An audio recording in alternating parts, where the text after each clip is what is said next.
మెక్ట్ news గత YCP ప్రభుత్వ హయాంలో టూరిజం శాఖలో అనేక అక్రమాలు జరిగాయన్నారు పర్యాటక శాఖ మంత్రి కందుల దుర్గేష్.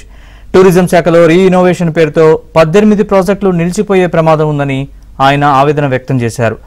విశాఖలోని యాత్రి నివాస్ ఎంవి మాషిప్లను మంత్రి సందర్శించారు. చాలా చోట్ల కేటాయించిన బడ్జెట్ కన్నా అదనంగా డబ్బులు వెచ్చించి పనులు చేయించారని అన్నారు. వీటన్నిటిపై త్వరలో అమరావతిలో సమావేశం నిర్వహిస్తామన్నారు.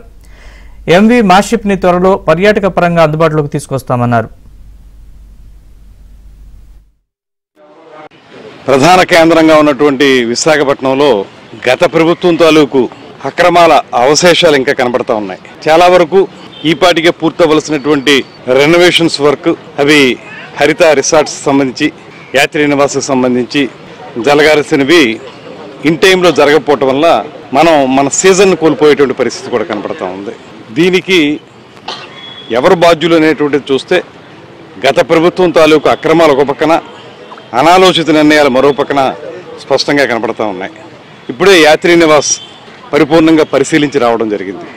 తొలుత దానికి 8,60,00,000 ఎస్టిమేషన్ తోటి రెనోవేట్ చేయాలని, రూములన్నీ మోడర్న్గా చేయాలని, ప్రైవేట్ హోటల్స్కి ధీటుగా తయారు చేయాలని, అదేవిధంగా బార్ అండ్ రెస్టారెంట్, కిచెన్ అన్నీ కూడా ప్రజలకు అందుబాటులోకి తీసుకురావాలనేటువంటి ప్రయత్నం జరిగింది. దానికి ఇచ్చినటువంటి సమయం కూడా 1 year సమయం. అయితే అందులో ఎగ్జాక్ట్గా వర్క్ అనేటువంటిది 6 నెలలు అన్నారు. ఏదైనప్పటికీ కూడా మొన్న August 31 తోటి అది కంప్లీట్ అవ్వాల్సినటువంటి పరిస్థితి ఉంది.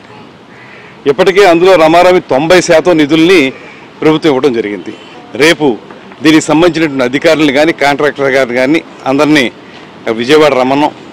మా ఆఫీసులో అందరితో కలిసి డిస్కస్ చేసి, అదేవిధంగా ఎక్కడ తప్పిదం జరిగింది దాన్ని ఎలా రెక్టిఫై చేయాలి, ఎవరు తప్పిదం చేసుంటే వాళ్ళ మీద ఏ రకమైనటువంటి చర్యలు తీసుకోవాలి, ఒక ప్రత్యేకమైనటువంటి చర్చ చేసి దాన్ని ముఖ్యమంత్రి గారి దృష్టిలో పెట్టి వెంటనే దీన్ని అమల్లో తీసుకురావడానికి, త్వరితగతిన పూర్తి చేయడానికి ప్రయత్నం చేస్తాం.